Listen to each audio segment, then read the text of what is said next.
आप भारत न्यूज पर हैं और मैं हूं नम्रता वाघेला। आइए जानते हैं आज की खबर। बांग्लादेशी इसम ने इस्लाम धर्म से फर्जी हिंदू नाम पर धारण किया और फर्जी दस्तावेज के आधार पर भारतीय फर्जी दस्तावेज बनाया और व्यवस्था की स्थिति ठीक बनी रहे और कोई अप्रिय घटना न घटे, इसके लिए भारत में अवैध रूप से रह रहे बांग्लादेशी फर्जी आधार कार्ड, पैन कार्ड आदि बनवाकर भारतीय सेवा का दावा कर रहे लोगों को ढूंढने को निर्देश पुलिस आयुक्त अनुपम सिंह गहलोत के निर्देश अनुसार संयुक्त पुलिस आयुक्त राघवेंद्र वत्स, क्राइम एवं पुलिस उपायुक्त राजदीप सिंह नकुम के मार्गदर्शन में दिए गए। उपरोक्त निर्देशों के आधार पर एसओजी पीआई एपी चौधरी और पीआई एएस सोनारा ने मानव संसाधन के समन्वय से एसओजी अधिकारियों की अलग अलग टीमों का गठन किया और तकनीकी निगरानी की मदद से इस दिशा में प्रयास किए गए। उस दौरान एसओजी के एचसी जगशी भाई, शांति भाई और पीसी देवेंद्र दान गंभीर दान को एक निजी सूचना मिली कि एक बांग्लादेशी मुस्लिम इसम ने एक गलत नाम अपनाया है कि वह एक भारतीय नागरिक है और अपने झूठे नाम का सबूत बनाया है। उस सूचना के आधार पर एसओजी अधिकारियों ने मकान नंबर 180 ग्राउंड फ्लोर रहमतनगर चांडाल चौक के पास उन सूरत में छापा मारा। रेसिडेंसी पबिला गांव, थाना गोपालगंज, पोस्ट बाटाली जिगोपालगंज रहने वाला था।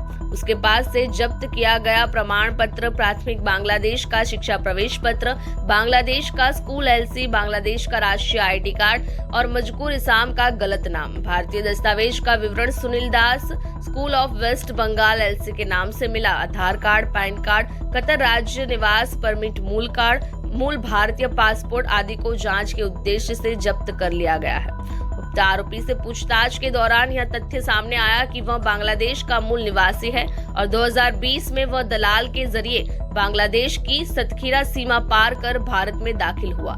पश्चिम बंगाल से प्रवेश करके वह सूरत शहर में है और फिर उसे विदेश में काम करने जाना है, इसलिए उसने काम के वांटेड आरोपियों से संपर्क किया और पश्चिम बंगाल के नादिया जिले से अपना गलत हिंदू नाम धारण किया और उसी नाम पर एक स्कूल एलसी बनाया। अपने फर्जी नाम से आधार कार्ड और पैन कार्ड के आधार पर उसने सूरत में ऑनलाइन पासपोर्ट प्राप्त करने के लिए आवेदन दिया और वर्ष 2021 से 2023 तक भारतीय पासपोर्ट प्राप्त किया।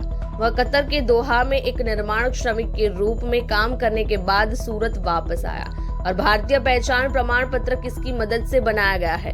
इस पूछताछ के दौरान देश की सुरक्षा को नुकसान पहुंचाने वाले लोगों का जांच कराया जा रहा है और आगे की जांच जारी है। भारत में सीमा पार करना, पश्चिम बंगाल के रास्ते सूरत शहर में दाखिल होना ये गंभीर स्थिति है। पश्चिम बंगाल के नादिया जिले में एक स्कूल का नाम उसके झूठे हिंदू नाम पर लिखा गया, एलसी उसके आधार पर फर्जी नाम का आधार कार्ड और पैन कार्ड बनाया गया। 2023 तक कतर के दोहा शहर में मजदूरी करने के बाद वह सूरत आ गया। यहाँ कंस्ट्रक्शन साइट्स में लेबर का काम करता था। अतः गिरफ्तार आरोपी के विरुद्ध बेस्तान पुलिस स्टेशन में फरियाद दाखिल किया गया है। यह लोग भारत किस विशिष्ट मार्ग से देश पर घुसपैठ करते हैं, इस घुसपैठ के कौन से विशिष्ट एजेंट इस गतिविधि में शामिल है और भारतीय पहचान प्रमाण किसकी मदद से बनाया जाता है। यहाँ ऐसे व्यक्ति या वस्तुएं जो घुसपैठ के दौरान देश की सुरक्षा को खतरे में डाल सकती है। आगे की जांच जारी है। अशोक दास, भारत न्यूज, सूरत। और ऐसी ही खबरें देखने के लिए देखते रहे भारत न्यूज। हमेशा सतर्क रहिए, सावचेत रहिए।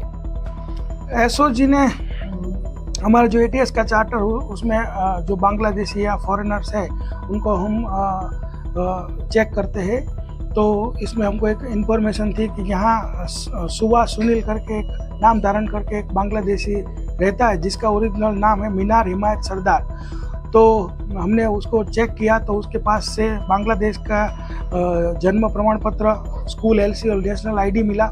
और दूसरी तहकीकात करते समय हमको यहाँ भारत का आधार कार्ड, पासपोर्ट और जन्म का दाखला वगैरह डॉक्यूमेंट, दोनों डॉक्यूमेंट मिले। तो हमने बोगस डॉक्यूमेंट, फॉरेनर